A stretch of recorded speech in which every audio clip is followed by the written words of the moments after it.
عابدہ رحمان بنت ماسٹر محمد مجیب الرحمان مرحوم۔ السلام علیکم ورحمۃ اللہ وبرکاتہ۔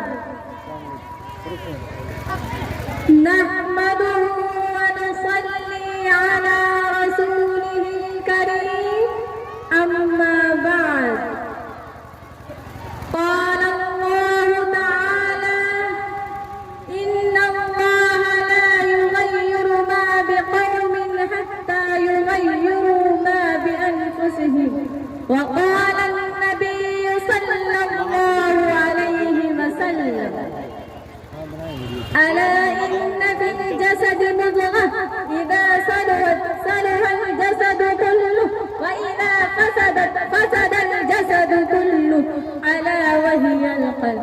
میری اسلامی بھائیوں اور بہنوں، آج کی اس پررونق محفل میں مجھے جس موضوع پر لبکشائی کرنی ہے، اس کا عنوان ہے مسلمانوں کی موجودہ پستی اور اس کا اعلان۔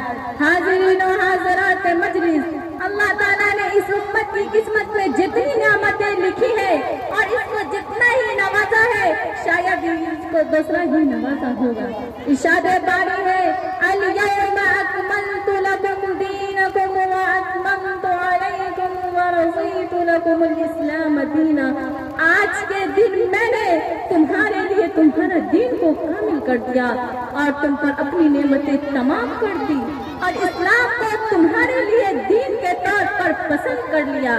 ایک اور جگہ ارشاد خدا بندی ہے: وَلَٰكِن يُرِيدُونَ لِيُطَهِّرَكُمْ وَلِيُتِمَّ نِعْمَتَهُ عَلَيْكُمْ لَعَلَّكُمْ تَشْكُرُونَ۔ لیکن اللہ چاہتا ہے کہ تمہیں پاک کر دے، تم پر اپنی نعمتیں پوری کر دے تاکہ تم اللہ کے شکر گزار بن جاؤ۔ معزز سامعین و سامعات، آخر یہ اتمام نعمت کیا چیز ہے؟ کون سی وہ نعمتیں ہیں جو صرف اس امت کو ملی ہے، کسی اور کو نہیں ملی ہے؟ وہ نعمت افضل الامم ہونے کی نعمت ہے، وہ نعمت امت دعوت ہونے کی نعمت ہے۔ بلا شبہ یہ تمام مفاخر کسی اور امت کو حاصل ہوتے ہیں۔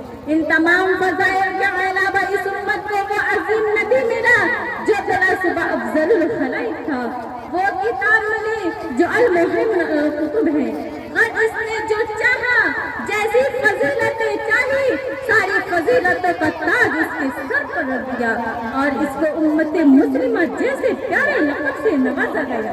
ملت ابیکم ابراہیم هو سماکم المسلمین۔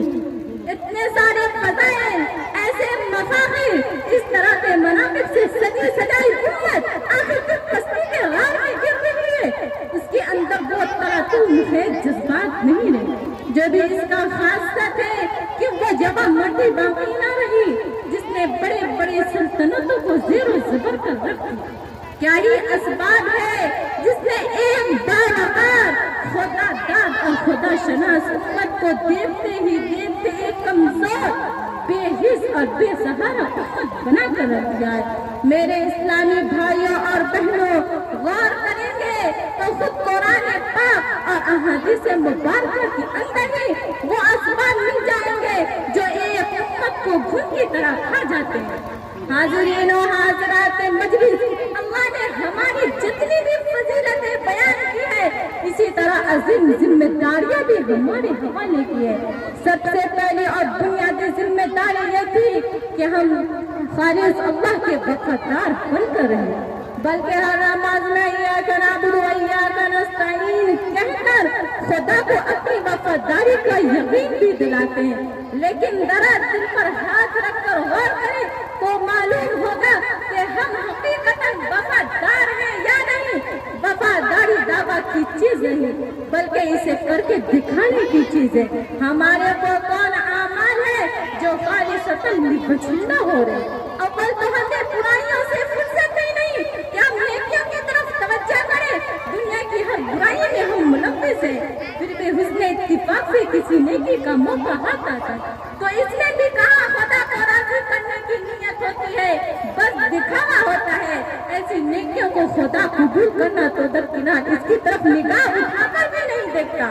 نماز جیسی عظیم عبادت بھی اگر کوئی دکھانے کے لیے کرتا ہے تو اس کو بربادی کی وعید سنائی گئی۔ فوائل الصالحين الذين هم عن صلاتهم ساهون الذين هم يراءون. اسی طرح جہاد جیسی لفانی بات میں ذرا بھی ریاکاری آ جائے تو سارا عمل غارت ہو جائے گا. برائیوں میں ہم پہلے نمبر پر، دنیا کا یہ عالم. اب ایک چیز باقی رہتی ہے، حسن اخلاق، جس کو اللہ کے نبی صلی اللہ علیہ وسلم نے ارشاد فرمایا ہے. ارشاد رسالت ہے البر حسن، نیکی تو حسن اخلاق کا نام ہے. اگر حسن اخلاق ظاہری رکھ رکھاؤ کا نام ہے، مصنوعی مزداری کا نام ہے اور صداقت تسلیم برتنے کا نام ہے، تو ہو سکتا ہے کہ مسلمانوں میں خوشحال تک کے اسی پر آنے ہو. لیکن حسن اخلاق ظاہری دکھاوے کا نام نہیں. جو اس کی یوں تفسیر کرتا ہے وہ یقیناً احادیث ضرور کرتا ہے. حسن اخلاق کو دراصل دل کی صفائی، قلب کی پاکیزگی، دوسروں کی رعایت، اظہار و قربانی اور اپنے حقوق کے مقابلے میں اپنی ذمہ داریوں کے زیادہ احساس کا نام نہیں ہے. لیکن حسن اخلاق ظاہری دکھاوے کا نام نہیں ہے. حسن اخلاق تو دراصل دل کی صفائی، قلب کی پاکیزگی، دوسروں کی رعایت، اظہار و قربانی اور اپنے حقوق کے مقابلے میں اپنی ذمہ داریوں کے زیادہ احساس کا نام نہیں ہے. یقینی بات ہے کہ دل کی نرمی اور اس کی صفائی کا اثر چہروں پر ضرور پڑے گا. اندرونی پاکیزگی کردار میں ضرور جھلکے گی. اس معیار سے اگر حسن اخلاق مسلمانوں میں ڈھونڈا جائے تو خال خال ایسے لوگ ملیں گے. تجارت میں ایمانداری کو ہمارے نبی نے بنیادی اہمیت دی کہ آج ہم مسلمان اس بس کو چھوڑ کر تجارت کرتے ہیں. سیاست دھوکے بازی منافقت کا نام بن رہی ہے.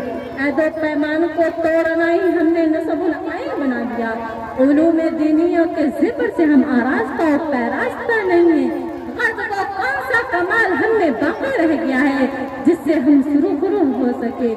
وآخر دعوانا ان الحمد للہ رب العالمین.